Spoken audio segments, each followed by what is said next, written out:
Krishna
Krishna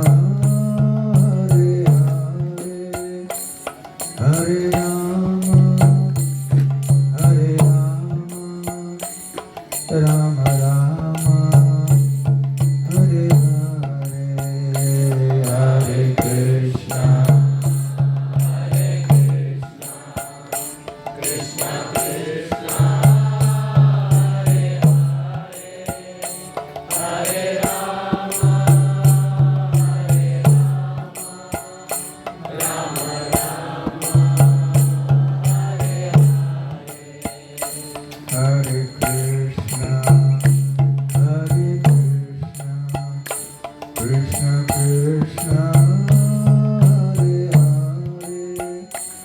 Hare Rama Hare Rama Rama Rama Hare Hare Hare Krishna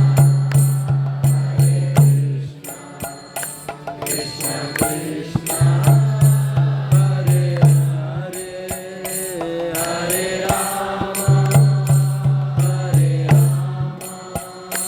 Rama Rama Rama Hare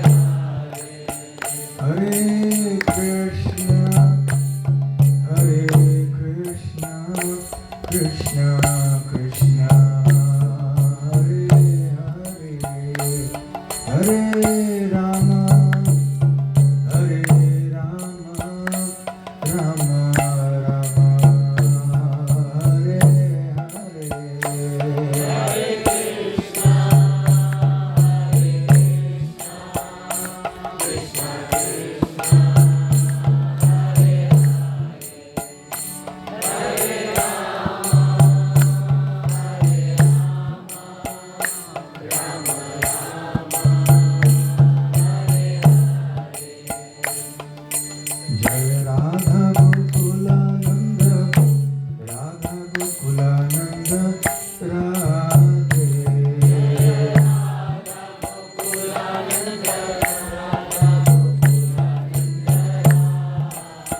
Jai Gauranitai Jaya Gauranitai Jaya Gauranitai Jaya Gauranitai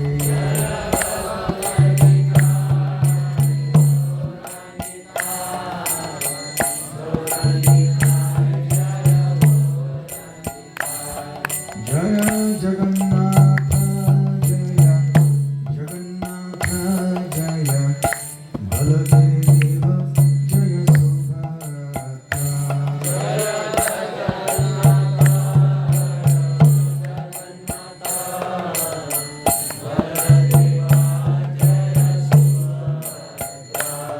Jaya Jaya Prabhupada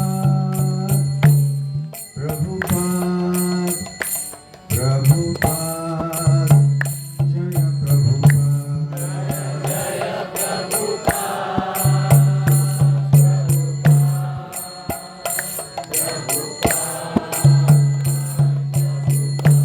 Nitai Gaura Hari Bol Hari Bol Hari Bol Nitai Gaura Hari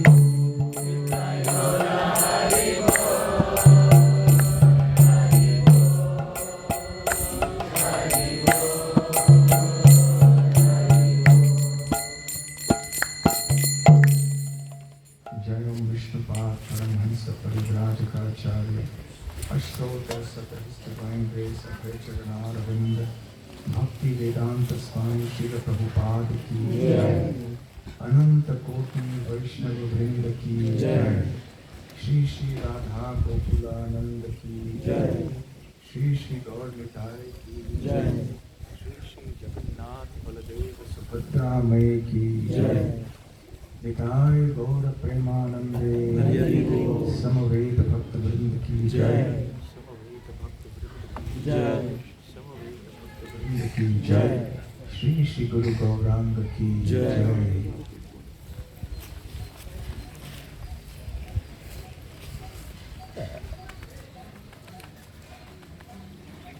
प्रसाद हो गया सबका चलिए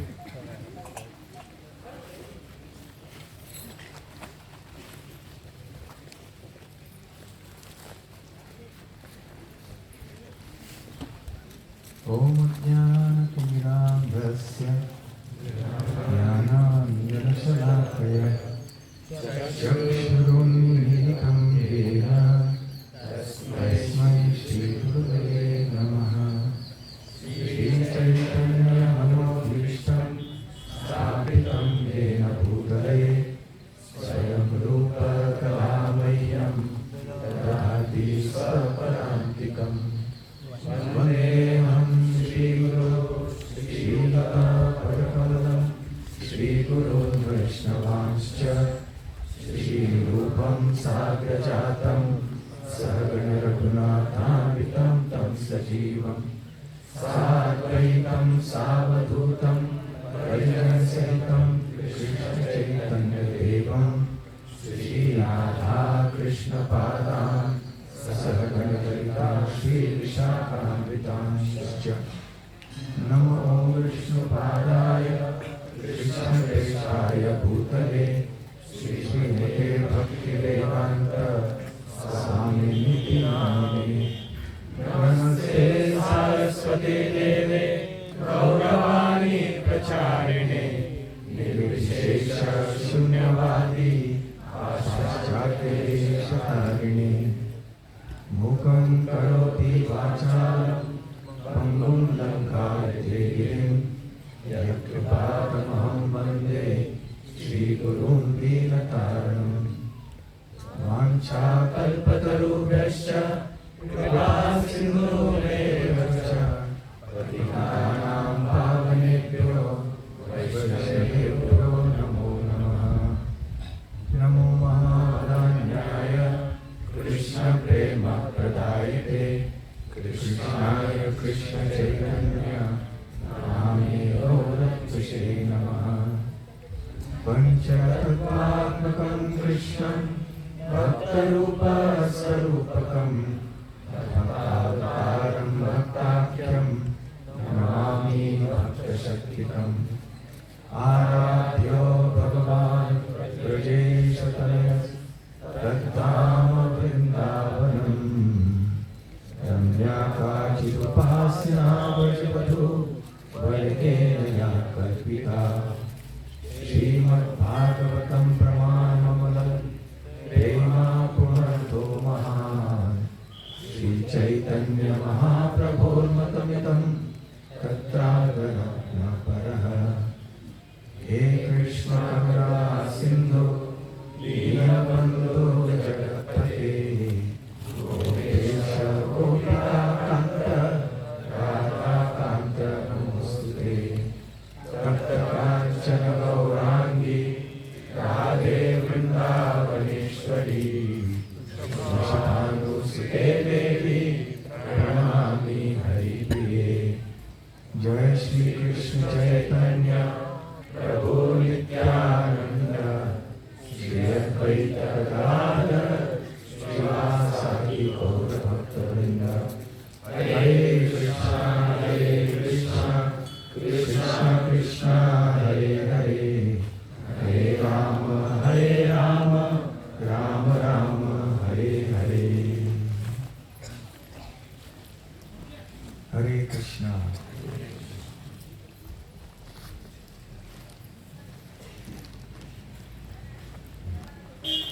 आराम से लेने दो प्रसाद।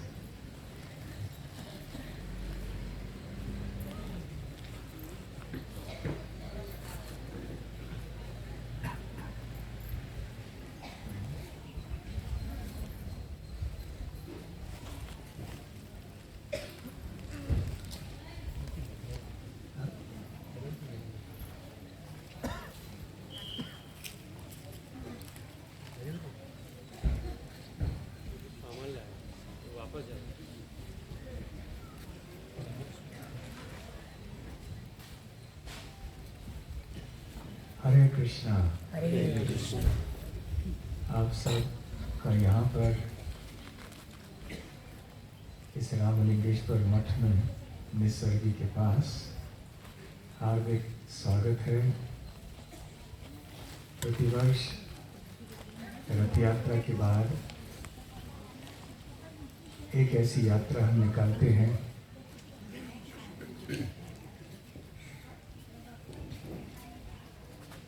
जहाँ पे जिन भक्तों ने रथ यात्रा में सेवा की उनको धन्यवाद देने के लिए, उनके प्रति आभार व्यक्त करने के लिए हम एकत्र होते हैं।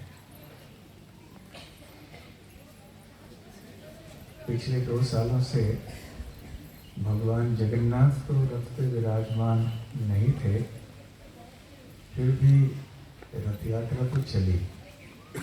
हरे कृष्ण रथ यात्रा। तो भगवान वैसे भगवान जगन्नाथ की रथ यात्रा की विशेषता, आकर्षण और सौंदर्य कुछ अद्भुत ही है। फिर भी परिस्थितियों के अनुसार जगन्नाथ भगवान को रथ पे सवार हम नहीं कर पाए, इसलिए राधा गोकुलानंद की उत्सव मूर्ति और श्री गौर निताई वहाँ रथ के ऊपर विराजमान थे और बहुत सुचारू रूप से रथ यात्रा संपन्न हुई। और ये सब आप सबकी श्रद्धापूर्ण, निष्ठापूर्ण, हृदयपूर्ण सेवा के कारण है। इसलिए आपको, आप सबको, आप में से प्रत्येक भक्त को हार्दिक धन्यवाद। जो यहाँ आप सब कर पाए, ये कोई साधारण बात नहीं है। इतना बड़ा उत्सव मनाना, इतने बड़े पैमाने पे, और केवल दो थोड़े बहुत सुरक्षा कर्मचारी, पंडाल कॉन्ट्रैक्टर इत्यादि, इनके अतिरिक्त जितने भी थे वो सब भक्त थे, जो सेवा भाव में आके अपनी अपनी सेवाओं को निभा रहे थे। सभी लोग आके आश्चर्यचकित हुए और प्रतिवर्ष होते हैं कि आप लोग कैसे इतना बड़ा उत्सव मनाते हैं और ऐसे कोई कर्मचारी आदि नहीं रहते हैं। सारे भक्त आके प्रेममयी सेवा करते हैं अपनी स्वेच्छा से। किसी को तनख्वाह नहीं मिलती ये सेवा करने के लिए, रथ यात्रा में सेवा करने के लिए। फिर भी आप न केवल इतने बड़े पैमाने पे ये सब कुछ कर रहे हो, परंतु इतने सुचारू रूप से बिना कोई समस्या के आपकी ये रथ यात्रा संपन्न हुई। न केवल सड़क पे जो जुलूस निकला, परंतु उसके बाद फिर जो पंडाल में कार्यक्रम हुए वो और भी आश्चर्यजनक है। यहाँ तक कि पुलिस भी कहते हैं कि जब हरे कृष्ण वालों की यात्रा होती है तो हम निश्चिंत रह जाते हैं, हमें कोई समस्या नहीं होती है। बाकी कोई लोग आते हैं, हमें कोई यात्रा निकालनी है तो हमारे अंदर तनाव आ जाता है कि ये न जाने क्या होगा। प्रतिवर्ष ये है। हमारे श्वेत निताई प्रभु है क्या यहाँ पर? श्वेत निताई प्रभु नहीं आए हैं। तो श्वेत निताई प्रभु पुलिस के साथ और इत्यादि सब संपर्क करते हो, कहते हैं प्रतिवर्ष पुलिस उनको यही कहते हैं, हाँ हरे कृष्ण वाले हैं ना, चलो ठीक है, हमें कोई समस्या नहीं। क्योंकि उनको पता है हम लोग कोई दंगा, कोई फसाद करने वाले लोग नहीं हैं। और इतने अच्छे ढंग से प्रेम से कीर्तन करते हुए भक्त लोग चलते हैं और तरह तरह के वहाँ पर अनुष्ठान आदि जुलूस में भी निकलते हैं। इतनी विविधता होती है कि सभी लोग आश्चर्यचकित हो जाते हैं। आप सबने भी देखा होगा कि सड़कों पे कितनी बड़ी संख्या में वहाँ पे लोग खड़े थे और कितने भक्ति भाव से वो दर्शन कर रहे थे। विरला ही कोई ऐसे मिले होंगे जिन्होंने जिनके मन में कोई, जिनके वचन कोई अच्छे या मीठे नहीं हो इस यात्रा के बारे में। और ये केवल इसलिए है कि आप सबने इतनी अच्छी सेवा की। जब हम थोड़े दिन पहले वराह रूप प्रभु के घर में थे, छोटी सी कथा की थी, इसी विषय पर मैं बात कर रहा था। उस समय थोड़े भक्त उपस्थित थे, आज बहुत सारे उपस्थित हैं, इसलिए उन बातों को थोड़ा बहुत दोहराऊंगा। मैं ये कह रहा था कि संसार में लोग चमत्कार शब्द का अर्थ क्या समझते हैं। जब कोई साधु आके जल पे चलता है या कोई मंत्र का उच्चारण करके अचानक वो विभूति या सोना उत्पन्न करता है हवा में से, या ऐसे कुछ जब होता है तो लोग सोचते हैं ये चमत्कार हो गया। या किसी को ऐसी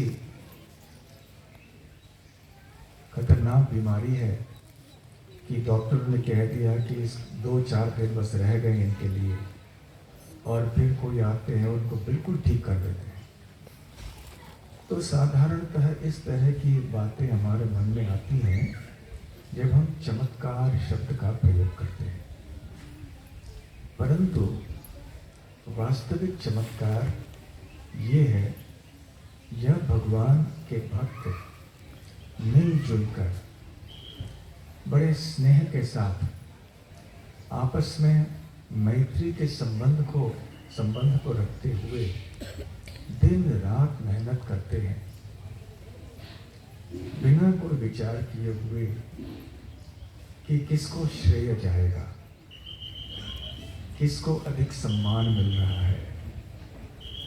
इस रथ यात्रा में किसी भी भक्त ने ये नहीं सोचा, या सोचा भी होगा कहीं तो ज़्यादा उसको व्यक्त नहीं किया अपने कार्यों में या वचनों में कि मुझे सम्मान चाहिए, मुझे प्रतिष्ठा चाहिए, मुझे श्रेय चाहिए, मुझे नाम चाहिए कि मेरे कारण देखो ये सेवा कितनी अच्छी तरह से हुई। न किसी ने अपने अहंकार को व्यक्त किया, न किसी के मन में किसी प्रकार का स्वार्थ था।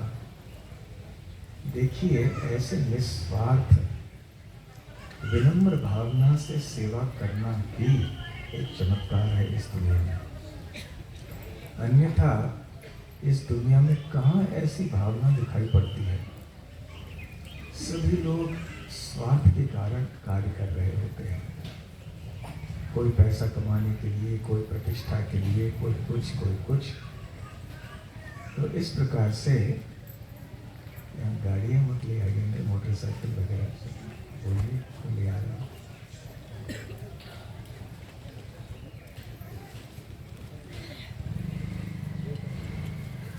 तो आप सब ने भी अनुभव किया होगा कि कितने अच्छे ढंग से भक्त लोग सब आपस में मिलजुल कर सेवा कर रहे हैं। वैसे सतयुग में, त्रेता युग में, द्वापर युग में तपस्या शब्द की परिभाषा एक प्रकार की होती है। 50,000 साल, 60,000 साल वन में जाके एक पैर पे खड़े होके सूर्य की ओर देखते हुए बिना कोई भोजन ग्रहण किए हुए खड़ा रहना, ये तपस्या है। ध्रुव महाराज ने जैसे की थी तपस्या, परंतु इस प्रकार की तपस्या हम करने का प्रयास भी करेंगे तो प्राण त्याग देंगे बहुत ही जल्दी, संभव ही नहीं। सबसे बड़ी तपस्या कलयुग के अंदर ये है कि हम सब मिलजुल के प्रेम से सेवा करें, अहंकार और स्वार्थ को दूर रख के।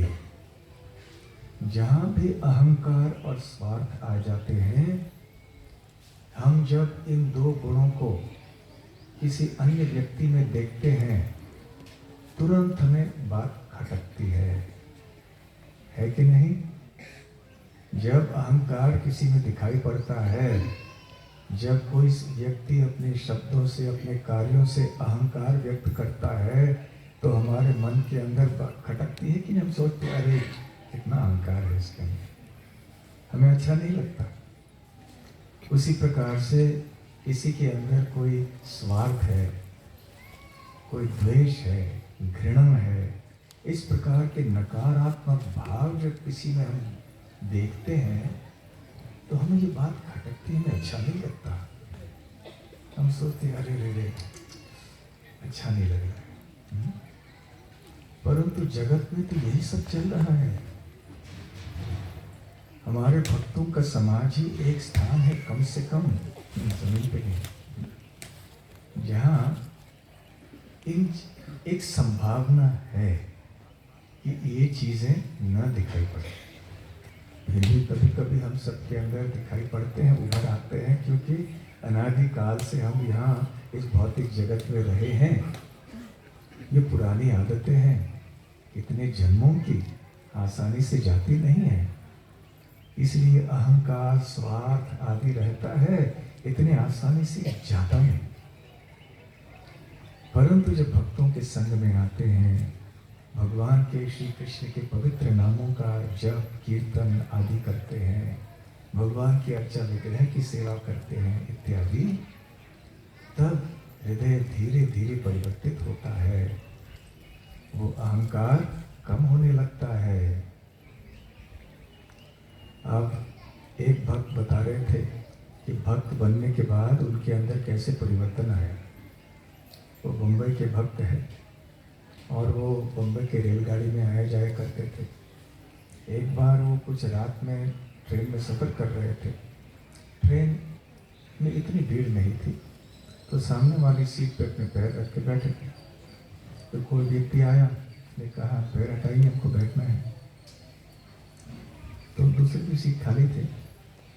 तो भक्त कहने लगा कि मेरे मन में गुस्सा तो बहुत आया, यदि मेरे भक्त बनने के पहले ये घटना हुई होती तो मैं उनसे ये कहता, और उन्हें कह के भी सुनाया मुझे, जो मैं आपको कह के सुना नहीं सकता। परंतु अब मैं भक्त बन गया तो मैंने कहा हाँ आइए आइए, और मैंने पैर हटा दिया और मैंने रुमाल से मैंने उस सामने वाली कुर्सी साफ कर दी। उस व्यक्ति को बड़ा आश्चर्य हुआ, और फिर वो बात करने लगा मुझसे। वो व्यक्ति कहने लगा, और धीरे धीरे मैंने फिर मंदिर में उसे आने के लिए निमंत्रण दिया, वो आ गया और इस तरह से वो भक्ति में लग गया। तो देखिए, यदि हम अन्यों के साथ विनम्रता से भक्ति भाव से पेश आते हैं, बर्ताव करते हैं, तो दूसरों का हृदय परिवर्तित होता है और वो भक्त बन जाते हैं। प्रचार का मतलब केवल ये नहीं है कि हम धुआंधार प्रवचन देके उनको प्रभावित करें और सोचें कि देखो हम सब लोग बोले कि देखो ये कितना अच्छा प्रवचन देता है, कितना विद्वान है, कितने श्लोक उसको आते हैं।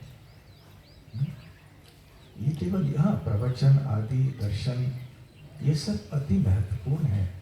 प्रवचन होनी चाहिए अर्थपूर्ण, दर्शनपूर्ण, प्रमाणित गुरु परंपरा के अनुसार ज्ञान से पूर्ण प्रवचन होने चाहिए।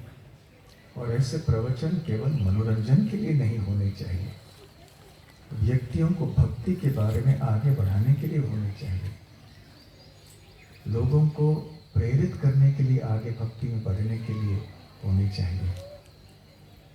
तो ये प्रचार है।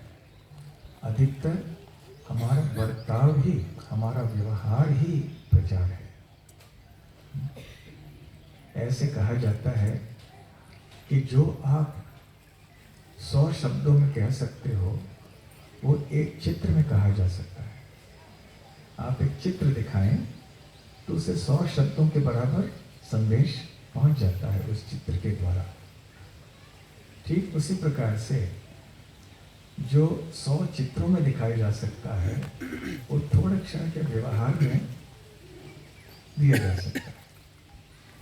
तो यदि हमने लोगों को अच्छे अच्छे प्रवचन दिए, अच्छे चित्र भी दिखाए, सब कुछ किया, परंतु हमारा व्यवहार ठीक नहीं रहा उनके प्रति, और उनको दिख रहा है कि हमारे अंदर अहंकार है, स्वार्थ है, द्वेष है, सौम्यता नहीं है, अन्यों को सम्मान देने की क्षमता नहीं है, केवल अपने लिए सम्मान हम चाहते हैं, तो लोग बुद्धिमान हैं, जल्दी से पकड़ लेते हैं इन बातों को और फिर कहते हैं अरे ये हरे कृष्ण वाले ऐसे ही हैं। तो क्या होता है, न केवल सारे आंदोलन का नाम खराब हो जाता है, परंतु वो व्यक्ति भी भक्ति में पीछे हट जाता है।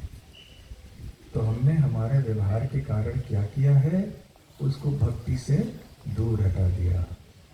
वो कहते यदि ऐसे व्यवहार है तो फिर अरे हमें नहीं बनना है हरे कृष्ण का भक्त। इसलिए हमारे लिए बहुत आवश्यक है।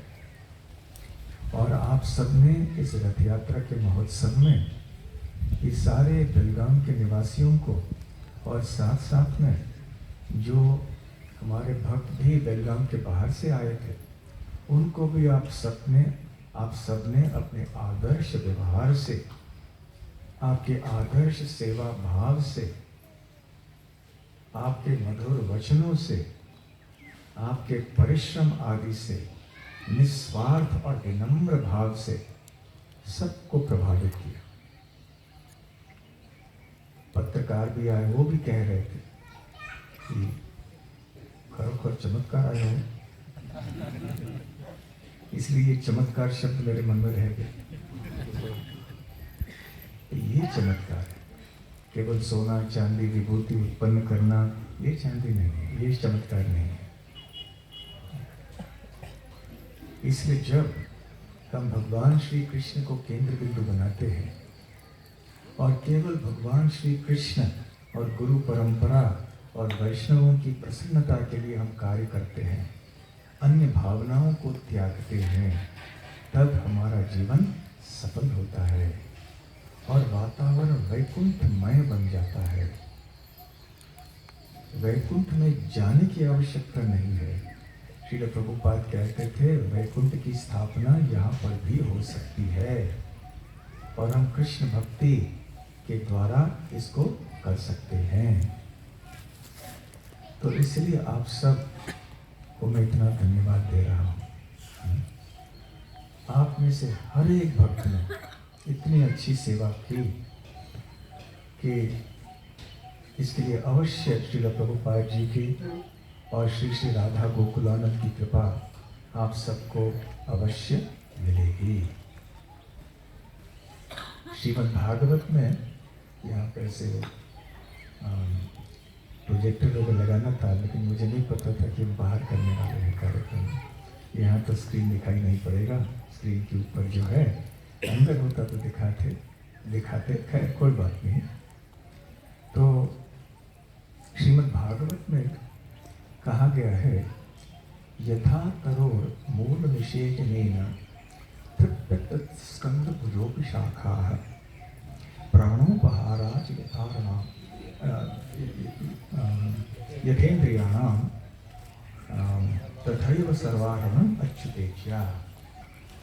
श्रीमद् भागवत में कहा यथा मतलब जिस प्रकार, जिस तरह से, तो एक उपमा दी जा रही है। यथा तरोर मूल निषेचनेन, निषेचनेन अर्थात सींचन करना, पानी देना। जिस प्रकार के तरु के मूल में, तरु या वृक्ष के मूल में सींचन हम करते, पानी देते हैं, जिस प्रकार से यथा तरोर मूल निषेचनेन तृप्यन्ति तत् स्कंध भुज उपशाखाः। तो जब जड़ को पानी देते हैं तो क्या होता है, जो वृक्ष के विभिन्न अंग होते हैं उन सबको पानी पहुंच जाता है। स्कंध अर्थात जो तनु होता है वृक्ष का, फिर उनके जो शाखाएं होते हैं, पन्ने, फल होते हैं, जितने भी विभिन्न अंग होते हैं उस वृक्ष के, उन सब तक पानी पहुंच जाता है, क्योंकि जड़ को पानी प्राप्त हुआ है। जड़ को पानी प्राप्त होने से संपूर्ण वृक्ष प्रफुल्लित हो उठता है, वृक्ष का स्वास्थ्य भी अच्छा रहता है। हाँ, वृक्ष का भी स्वास्थ्य अच्छा या बुरा इसकी भी कल्पना होती है। ऐसे नहीं कि केवल जानवरों के या मनुष्यों के स्वास्थ्य की बात होती है। जिस प्रकार से आयुर्वेद शास्त्र है मनुष्यों के लिए, वैसे वृक्ष आयुर्वेद भी ग्रंथ हैं वृक्षों के स्वास्थ्य के लिए देखने के लिए। तो वृक्षों के स्वास्थ्य के लिए एक महत्वपूर्ण बात ये है कि वृक्षों के जड़ में जल अच्छी तरह से पहुंचना चाहिए। जब जल वहां पहुंचेगा तो संपूर्ण वृक्ष फलित हो जाएगा, हरा भरा रहेगा। तो इसी प्रकार से जब हम पेट में प्राणोपहाराच यथेंद्रियाणाम। प्राण, प्राणाच अर्थात पेट, पेट की बात हो रही है। उपहाराच उसको भोजन देने से, यथा इंद्रियाणाम, यथा फिर से जिस प्रकार से पेट में भोजन देने से समस्त इंद्रियों को भी शक्ति प्राप्त हो जाती है, ठीक उसी प्रकार से तथा एवं, जहाँ यथा शब्द आता है उसी श्लोक में तथा भी आना चाहिए। जैसे के बाद वैसे आना चाहिए, उसी प्रकार से यथा के बाद तथा आना चाहिए। तथा एवं सर्वाहरणम अच्युतेज्या, जिस प्रकार से, उसी प्रकार से जब श्री कृष्ण की सेवा की जाती है तो सारे देवता प्रसन्न हो जाते हैं, सारी सृष्टि संतुष्ट हो जाती है।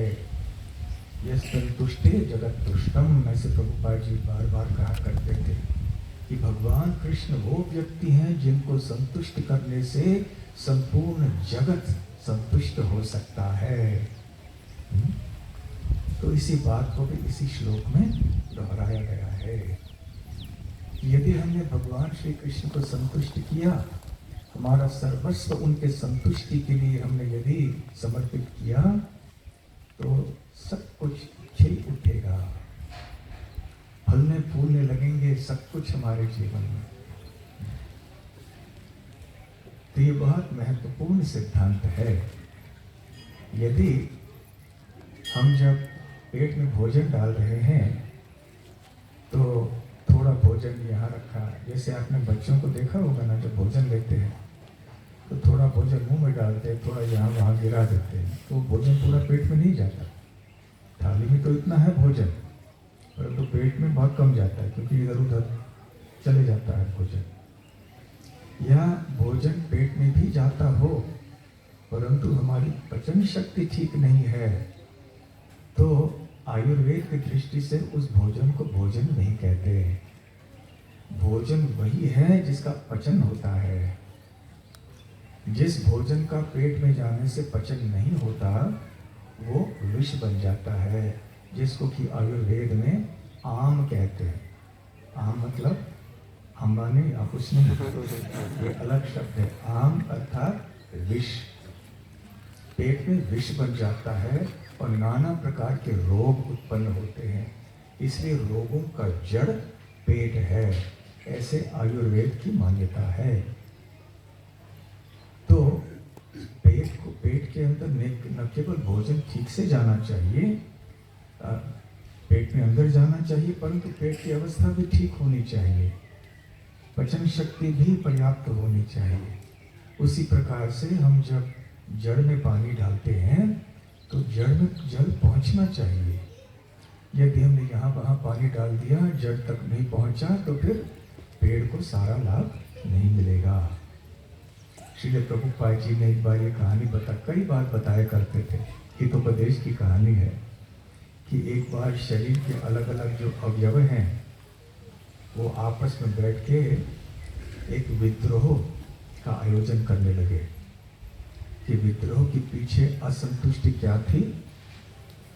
हाथ कहने लगा, मैं दिन भर मेहनत करता हूँ, ये उठाता वो उठाता, सब कुछ करता हूँ। पैर कहने लगा, मैं भी दिन भर चलता हूँ, उठता हूँ, बैठता हूँ। सर भी कहने लगा, मैं भी कितना कार्य कर रहा हूँ। जीभ कुछ कहने लगा, कान कहने लगा, आँख कहने लगा, हम इतना परिश्रम करते हैं और ये पेट आराम से बैठा है, भोजन दे रहा अंदर, वो कुछ काम नहीं कर रहा है। उनको समझ में नहीं आया कि पेट कितना काम कर रहा है। जैसे मैंने पहले कहा, पेट में पचन शक्ति ठीक से नहीं रही तो इंद्रियों को भी ठीक से भोजन या पोषण नहीं मिलेगा। तो उन्होंने विद्रोह किया, धारणा किया, जिंदाबाद मुर्दाबाद वाला शुरू कर दिया कि हम केवल परिश्रम क्यों करेंगे, पेट को भी परिश्रम करना चाहिए, क्योंकि पेट काम नहीं कर रहा, आराम से बैठा है, भोजन ले रहा है, तो हम भी आज आराम करेंगे। तो आँख ने कहा, आज मैं देखूंगा नहीं। कान ने कहा, आज मैं सुनूंगा नहीं। हाथ ने कहा, आज मैं कोई काम नहीं करूंगा। पैर ने कहा, आज मैं चलूंगा नहीं। इस तरह से सारे शरीर के अन्य अवयवों में भूख हड़ताल करके हम काम नहीं करेंगे, तो इसका फल क्या हुआ कि भोजन नहीं मिला। हाथ भी काम करना चाहिए, मुंह को भी काम करना चाहिए ना, भोजन उठा के मुंह में डालने के लिए। जब पेट में भोजन नहीं गया तो शरीर को पोषण नहीं मिला, और जब शरीर को पोषण नहीं मिला तो इंद्रियां भी क्रमशः दुर्बल होती गई। और फिर एक समय ऐसे आए, इतने दुर्बल हो गए कि वो सोचने लगे कि अरे अभी उनके होश ठिकाने आ गए कि हमने बड़ी गलती कर ली, हमें पेट की सेवा करनी चाहिए, पेट की सेवा करने में ही हमारी भलाई है।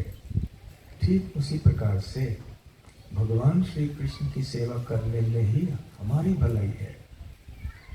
जब हम श्री कृष्ण की सेवा करेंगे निस्वार्थ भाव से, निष्कपट भाव से, तो अपने आप सारी व्यवस्था हो जाएगी, अपने आप हो जाएगी। अपने आप का अर्थ है श्री कृष्ण के द्वारा, अपने आप कुछ नहीं होता, अपने आप अर्थात श्री कृष्ण करवाते हैं। श्रद्धा शब्दे विश्वास कहे सुदृढ़ निश्चय, कृष्ण भक्ति पड़ले सर्व कर्म कृत होय। चैतन्य चरितामृत में श्रद्धा शब्द की परिभाषा दी गई है कि श्रद्धा वो विश्वास है, वो अटल विश्वास है कि श्री कृष्ण की भक्ति करने से सारे कार्य संपन्न हो जाएंगे। इसका अर्थ ये नहीं है कि हम श्री कृष्ण की भक्ति करें और अन्य चीजों के लिए हाथ के ऊपर हाथ लेके बैठ जाएं कि श्री कृष्ण कर लेंगे। नहीं, हमें अपने निहित कार्य, अपने कर्तव्य आदि करने चाहिए, परंतु जब हम श्री कृष्ण की भक्ति में संलग्न रहते हैं तो अपने आप श्री कृष्ण सारी चीज़ों की व्यवस्था करते हैं, सारे साधन जोड़ देते हैं, सब कुछ प्रफुल्लित हो जाता है, खिलने लगता है। तो ये सूत्र है। और जो सफल रथ यात्रा हुई, इसके पीछे यही रहस्य है कि आप सबने इस तरह की सेवा की निस्वार्थ ढंग से। एक बार एक जंगल में एक वृक्ष था, वो थोड़ा बूढ़ा था परंतु बहुत बुद्धिमान था। तो उसी वृक्ष में क्या हुआ कि नए शाखाएं भी आते हैं ना, जब वृक्ष जीवित रहता है तो शाखाएं नए नए भी आते रहते हैं। तो ये नए शाखाएं आए, और ये शाखाएं जो है, क्योंकि वृक्ष बहुत बड़ा था तो शाखाएं दूर दूर तक फैलने लगी, कोई आसमान की ओर चढ़ने लगे। और ये जो युवक शाखाएं थी उनके अंदर थोड़ा घमंड आने लगा कि अरे हम इतना फैला रहे हैं अपने आप को, इतने दूर दूर तक हम पहुंच रहे हैं, यहाँ तक कि हम आसमान तक पहुंच रहे हैं, इसलिए हम हैं, इसलिए वृक्ष है। ये जड़ों का क्या मूल्य है? उधर जड़ कहने लगा कि अरे पानी तो मैं खींचता हूँ जमीन के अंदर से, और पेड़ को सुरक्षा तो मैं देता हूँ। यदि मैंने पेड़ को सुरक्षा नहीं दी तो फिर जब तूफान आएगा तो पेड़ गिर पड़ेगा। उसी प्रकार से मैंने जमीन से पानी अंदर नहीं खींच ली तो शाखाओं को, पत्तों को आदि जल नहीं मिलेगा, तो मैं श्रेष्ठ हूँ। तो फिर ये वृक्ष बेचारे सोच रहे थे कि ये अभी कैसे इस समस्या का समाधान किया जाए। तो वृक्ष ने भी सारे शाखाओं को, जड़ों को, सबको बुलाया और बिठा के बात करने लगे। बोलने लगे, देखो यहाँ मेरे अनेक अवयव हैं, ये सारे अवयव अपने आप में बहुत महत्वपूर्ण हैं, सबकी अलग अलग सेवा होती है, सबका अलग अलग योगदान होता है, सबकी अलग अलग शक्तियाँ होती हैं, उसके अनुसार आप सब मेरी सेवा कर रहे हो। तो हे शाखाओं, देखो इतना अभिमान नहीं आना चाहिए तुम्हारे अंदर। ये नहीं सोचना कि क्योंकि तुम आसमान की ओर इतने फैल रहे हो, इतने दूर तक फैल रहे हो, कि तुम जड़ों से अधिक महत्वपूर्ण हो। जो जड़ों ने कहा है वो सही है कि क्योंकि जड़ हैं इसलिए आप सब हैं। यदि जड़ों से पानी आपको नहीं मिलता यदि हालांकि ऊपर से आपको पानी बहुत मिल रहा है, परंतु आप उस पानी को पकड़ नहीं पा रहे हो। जो ऊपर से पानी वर्षा के रूप में आता है, जमीन में जाता है, जड़ें उसको खींच लेती हैं और अंदर से पानी आप तक पहुंचता है। तो जड़ें नहीं होती तो आप नहीं होते। और अन्य भी पौष्टिक जो तत्व होते हैं मिट्टी के अंदर, उसे भी जड़ें खींच लेती हैं और आप तक पहुंचाती हैं। इसलिए इतना घमंड नहीं करना, आप जड़ों के ऊपर निर्भर हो। और ये भी नहीं सोचना कि आप पत्तों को सब कुछ दे रहे हो, इसलिए पत्ते जो हरे भरे हैं, फल फूल आदि हैं, ये इसलिए है कि आपको ये शक्ति यहाँ जड़ों से मिल रही है। और फिर जड़ों को देख के कहा उस वृक्ष ने, उन्होंने कहा कि देखो, ये मत सोचो कि तुम इतनी महत्वपूर्ण सेवा कर रहे हो इसलिए तुम ही सब कुछ हो। केवल जड़ होते और वृक्ष ना होता तो क्या फायदा? केवल जड़ ऐसे हो सकता है? तो किसके लिए तुम करोगे? तुम्हारा अस्तित्व का कारण क्या है? किसके लिए तुम जीवित हो? तुम पेड़ के, तुम मेरे लिए जीवित हो, अन्यथा तुम्हारे अस्तित्व का कोई कारण ही नहीं है। और यदि ये सारे शाखाएं तुमको आश्रय नहीं देते तो फिर इतना बाढ़ यहाँ पे आ जाता कि तुम मर जाते। क्योंकि ये छतरी जैसे आपके ऊपर है, ये भी आपकी सुरक्षा कर रहे हैं। इसलिए उस वृक्ष ने कहा कि देखो, हम सब एक दूसरे के ऊपर निर्भर है। ये नहीं सोचना कि हम श्रेष्ठ हैं। श्रेष्ठ होते हुए यदि कोई सोचे कि मैं श्रेष्ठ हूँ, मैं किसी अन्य के ऊपर निर्भर नहीं हूँ, तो ये गलत है। उसी प्रकार से हमारे भक्त समाज में भी हमें कभी ये नहीं सोचना चाहिए कि मैं किसी और से श्रेष्ठ हूँ। किसी भी क्षेत्र में हो सकता है हम अन्यों से अधिक अच्छा प्रवचन दे सकते हो सकता है हम अन्यों से अधिक अच्छा कुछ रसोई कर पाते हैं, हो सकता है हम अन्यों से अच्छा कीर्तन कर सकते हो, वाद्य बजा सकते हो, व्यवस्थापन अच्छा कर सकते हो सकता है अन्यों से अधिक हम धन राशि दान के रूप में दे रहे हो। परंतु कभी हमें हमारे अंदर ये अभिमान नहीं आना चाहिए कि मेरे कारण देखो सब कुछ कितना कुछ हो रहा है। क्योंकि ऐसी भावना जब हमारे मन में आएगी तो भगवान प्रसन्न नहीं होंगे। विनम्रता ही हमारा सबसे बड़ा धन है जो भक्ति से संबंधित है। यदि हमने घमंड में भी भक्ति की तो भगवान उसे स्वीकार नहीं करते हैं। तो भक्ति ये विनम्रता से अलग नहीं की जा सकती। हमें ये जानना चाहिए कि हमारे अंदर जितने भी योग्यताएं हैं, कलाएं हैं, क्षमताएं हैं, धन आदि सब है, वो सब भगवान के देन है। वास्तव में ये सब भगवान की शक्तियां हैं, उनकी कलाएं हैं। तो इसलिए गर्व कभी नहीं होना चाहिए और ये भी स्पष्ट जानना चाहिए कि हम अन्यों के ऊपर निर्भर हैं। जो अर्चा विग्रह की सेवा कर रहे हैं, यदि वो सोचें कि मैं ही श्रेष्ठ हूँ और सब लोग मेरे ऊपर निर्भर हैं, नहीं, और कोई रसोई बना रहे हैं, वो जाके भोग उनको देंगे, वो अर्पण करेंगे। कोई वस्त्र की व्यवस्था भगवान के लिए करके दे रहे हैं, कोई आभूषण की व्यवस्था भगवान के लिए करके दे रहे हैं, कोई धनराशि आदि एकत्र करके दे रहे हैं, जिससे कि ये सारे अर्चा विग्रह की सेवा के कार्य चल सकें। बहुत सारे दर्शनार्थी भी आते हैं दर्शन देने के लिए। तो इस तरह से हर एक सेवा में हम अन्यों के ऊपर भी निर्भर हैं। हम में से कोई भी स्वतंत्र नहीं है, इसलिए अभिमान का कोई प्रश्न ही नहीं है। जब हम एक दूसरे के ऊपर निर्भर रह के मैत्री की भावना में सेवा करेंगे तो जैसे हमने पहले कहा, चमत्कार ही चमत्कार होगा।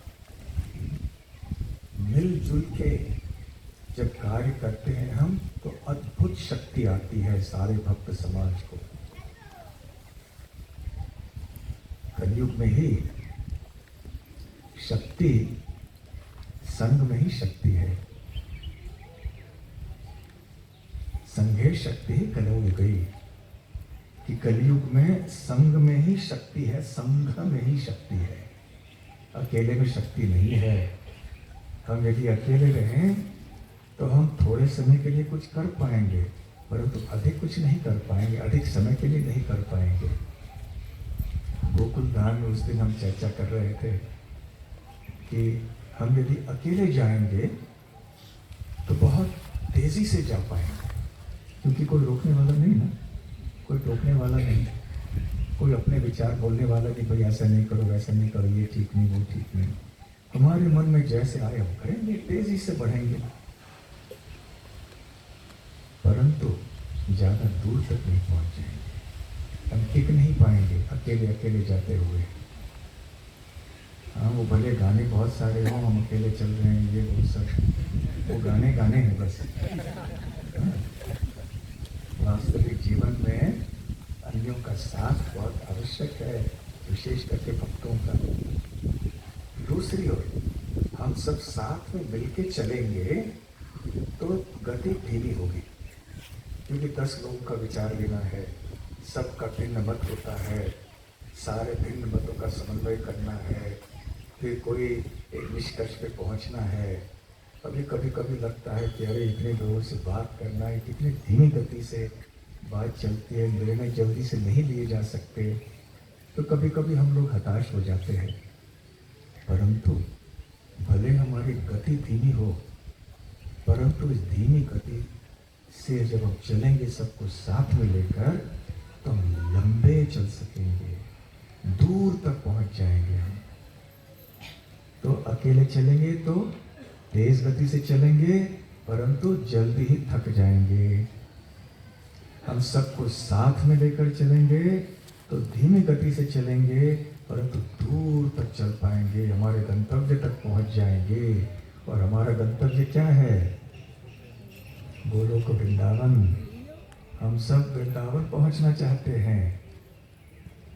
एक बार एक जंगल में कई तोते रहा करते थे, तो एक शिकारी आया तोतों को पकड़ने के लिए। तो उसने क्या किया, बहुत सारे अनाज के कण जो हैं एक वृक्ष के नीचे फैला दिए और भाग गया, पीछे जाके छुप गया कहीं। तो जब तोतों ने देखा कि इतने सारे अनाज के कण नीचे पड़े हैं, तो वो सारे के सारे आए, अनेक तोते थे। उन्होंने आके ये अनाज के कण खाना शुरू कर दिया और वो खाने में मग्न थे। उन्होंने ये नहीं देखा कि पीछे से धीरे से वो शिकारी आ रहा है एक जाल लेके, और जल्दी से उस शिकारी ने वो जाल तोतों के ऊपर डाल दिया। तो जैसे ही वो डाल दिया तो सारे तोते घबरा गए कि अरे अब क्या होगा, अब क्या होगा, हम मर गए। अभी ये तो हमें, ये शिकारी हमें पकड़ लेगा और हमें फिर बेचेगा, और हमारा भविष्य क्या होगा, आगे चल के हमें पिंजरे के अंदर रहना होगा। वो हमें पकड़ लेगा, पिंजरे में रखेगा, बाजार में जाके बेच लेगा। हाँ देखिए, यदि आप तोतों को लाए भी पिंजरे में बंद मत रखिए, अच्छा नहीं है। हमें यदि कोई घर में भी बंद रखता है तो कितना बुरा लगता है हमें। हम सोचते कब जान छूटेगी, कब घर से थोड़ा बहुत बाहर निकलेंगे, थोड़ा सैर करने जाएंगे। तो उसी तरह से पंछियाँ जो हैं, जिनको उड़ने की आदत है पूरे खुले आसमान में, उनको आप थोड़े एक पिंजरे में बंद करके रखेंगे तो ये बहुत क्रूरता है। पंछियों का स्थान वृक्षों में है, आसमान में है, उनको उड़ने के लिए स्वतंत्रता देनी चाहिए। एक बार मैं विदेश में किसी भक्त के घर में गया था, तो घर में आते ही मैंने सुना हरे कृष्ण हरे कृष्ण हरे कृष्ण। का कौन है, सोचा कोई बच्चा है कि क्या है, तो देखा कोई तोता है। ये तोता है, पिंजरे में है, और ये थोड़ा बहुत श्रीमद् भागवतम में के श्लोक भी बोलता था शायद, क्योंकि घर में पाठ होता था। तो मैंने कहा ये बहुत अच्छी बात है, आपने हरे कृष्ण महामंत्र सिखाया, थोड़े श्लोक आदि भी सिखाए, परंतु मुझे ठीक नहीं लगता कि आपने पिंजरे में इस तोते को बंद करके रखा है, उसे छोड़ दीजिए, फिर अपने आप वो आएगा आपके यहाँ, आप उसके लिए अनाज रखिए, वो आ जाएगा, वो भक्त बन गया वो, लेकिन अभी अब छोड़ दीजिए। तो खैर ये सारे तोते जो हैं बहुत घबरा गए। जब घबरा गए तो उनमें से एक वृद्ध बहुत बुद्धिमान तोता था, उसने कहा घबराओ नहीं। तो मैं उपाय कहता हूँ, देखो संगे शक्ति कलो युगे ऐसे कहा गया है, तो हमें एकजुट होकर कार्य करना पड़ेगा। ध्यान से सुनो, जब 1 2 3 कहूँगा मैं, जैसे मैं 3 कहूँगा, शक्ति लगाकर हम सबको उड़ना चाहिए। हम सब साथ में उड़ेंगे तो जाल हमारे साथ में ऊपर उड़ जाएगा। हम अकेले उड़ने का प्रयास करेंगे, हमारे अंदर वो शक्ति नहीं जाल को उठाने के लिए, क्योंकि जाल भारी है। परंतु जब हम सारे के सारे तोते शक्ति लगाएंगे तो पूरा जाल ही उठ जाएगा। तो 1 2 3 ऐसे कह के 3 कहने पर सारे तोते शक्ति लगाई अपनी और उड़ने लगे। और अहो आश्चर्य, क्या हुआ, वो जाल भी आसमान में उड़ने लगा। वो तोता कहीं वो शिकारी पीछे पेड़ के पीछे छुपा था, उसको देखकर आश्चर्य हुआ, अरे ये क्या हो गया, ये क्या बड़ा अद्भुत कार्य हो गया, ऐसे मैंने जीवन में नहीं देखा। तो वो बुजुर्ग जो तोता था उसने कहा हम दूर चले जाएंगे, वहाँ हमारे एक मित्र रहते हैं चूहा, उसके पास जाएंगे, वो इस जाल को काटेगा और हमको मुक्त कर लेगा। तो उड़ते उड़ते वो जंगल पार करके गए। वो शिकारी भागता भागता उनका पीछा करता रहा, किंतु कितना भागता है, थक गया, सोचा कि आज मेरे भाग्य में नहीं था, निराश होकर लौट के आया। उधर आसमान में उड़ते उड़ते अपने सारे तोते जो हैं, कितना अद्भुत दृश्य हुआ होगा, जाल को उड़ाकर ले जाकर एक जगह पर वो बैठ गए जहाँ उनका मित्र था चूहा। इस तरह से फिर वो मुक्त हो गए। फिर से इससे हम क्या सीख सकते हैं, क्या सबक सीख सकते हैं इससे? संगठित रहना चाहिए, एकजुट होकर रहना चाहिए। आपस में हम मतभेद करते रहेंगे, यदि हमारे अंदर कोई गलत फहमियाँ हो गई तो फिर क्या होगा, हमारी शक्ति कम हो जाएगी। एक दूसरे का भला बुरा हम कहने लगेंगे, एक दूसरे को नीचे खींचने का प्रयास करेंगे, भले हम एक दूसरों के बारे में कोई उसको प्रजल्प करते रहेंगे। आप जानते हो ये ऐसे है, वो ऐसे है। इस तरह का वातावरण यदि हम बनाएंगे तो हमारी शक्ति कम हो जाएगी, मानसिक शक्ति, आध्यात्मिक शक्ति, भौतिक शक्ति, भक्ति कम हो जाएगी, वातावरण खराब हो जाएगा। इसलिए हमारा प्रधानता हमें केवल भगवान और भगवत सेवा पे देनी चाहिए। भगवत सेवा के अंतर्गत वैष्णव सेवा भी है। तो ऐसे जब हम मिलजुल के भक्तों के साथ संगठित रहेंगे, एकजुट होके रहेंगे, तो शक्ति बहुत बढ़ जाएगी और हम अद्भुत कार्य कर पाएंगे। परंतु यदि हमने संकुचित चित्त बना लिया अपना, छोटे छोटे दिल वाले हम हो गए, मैं और मेरा, स्वार्थ यदि हमारे अंदर आ गया, अहंकार आ गया, मुझे श्रेय क्यों नहीं मिल रहा है, उस भक्त को क्यों श्रेय मिल रहा है, मुझे पद नहीं मिला, उसको पद क्यों मिल रहा है, वो उतनी अच्छी तरह से ये कर पा रहा है, मैं क्यों नहीं कर पा रहा हूँ। इस तरह की भावना यदि आने लगेगी हमारे अंदर, तो क्या होगा, हमारा उत्साह कम हो जाएगा, सेवा भाव कमजोर होने लगेगा। इसलिए अन्यों के सफलता को देखकर, अन्यों की कलाओं को, शक्तियों को, भक्ति को देखकर हमें प्रयास करना चाहिए कि हाँ, मुझे अच्छा लगना चाहिए, भले कभी कभी अच्छा ना भी लगे, फिर भी हमारी बुद्धि से जो भी हमने सुना है, सीखा है कि हे कृष्ण, मेरे हृदय से ये ईर्ष्या द्वेष भावना निकाल दीजिए, ताकि कभी भी अन्य भक्तों से मैं जलूं नहीं। केवल ये भावना मेरे हृदय में उत्पन्न कीजिए कि मैं वैष्णवों की सेवा कर सकूं, निस्वार्थ भावना से, बड़े आनंद से भक्तों की सेवा कर सकूं। इससे चमत्कार का चमत्कार हो जाएगा। श्रील प्रभुपाद जी ने और एक कहानी कई बार बताई, आप सबने ये कहानी सुनी होगी कई बार। एक वृद्ध व्यक्ति थे, अब उनको जीने के लिए अधिक समय नहीं था, तो उन्होंने अपने पुत्रों को बुलाया। उनके कई पुत्र थे, परंतु इस व्यक्ति के हृदय में दुख बहुत था। किस बात का दुख था कि उनको जो पुत्र थे वो आपस में बहुत झगड़ते थे। तो पिताजी ने सोचा कि मेरे जीते जी ये मेरे सामने इतना झगड़ते हैं, तो पैसे के लिए हो, किसी अन्य बात के लिए हो, तो मेरे जाने के बाद क्या होगा, यहाँ कितनी समस्या हो जाएगी। मैंने जीवन भर परिश्रम किया, ये सब घर व्यवसाय, ये सब, ये समृद्धि एकत्र करने के लिए, अब ये लोग सब गंवा देंगे आपस में झगड़ा कर करके। तो और बाहर के लोग जो हैं फिर इसका लाभ उठाएंगे और ये परिवार को तोड़ देंगे, और ये सारे मेरे पुत्र जो हैं वो सड़क पे आ जाएंगे। तो वैसे तो उन्होंने बहुत बार उनको समझाने का प्रयास किया, परंतु वो नहीं समझे। फिर अंत में उन्होंने एक उपाय सोच लिया। उन्होंने छोटे छोटे लकड़ियाँ लाई और तो थोड़े बहुत इतने लंबे भी थे, और एक लकड़ी उन्होंने एक पुत्र को दिया, कहा कि ऐसे अपने जंघाओं पे ला के उसको तोड़ो, देख सकते हैं तोड़ सकते हो कि नहीं। तो उसने ऐसे अपने जंघाओं पे किया, आसानी से वो लकड़ी टूट गई।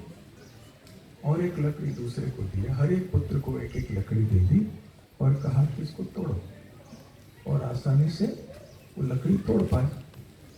फिर उन्होंने बहुत सारे लकड़ियां ली और उनको बांध दी, और बांध कर एक पुत्र को दिया और कहा अब वही चीज करो और तोड़ने का प्रयास करो। तो वो लकड़ियां नहीं टूटी। तो दूसरे से कहा करो, फिर भी नहीं टूटी। तो सारे भाइयों ने प्रयत्न किया, लेकिन वो लकड़ियां नहीं टूटी।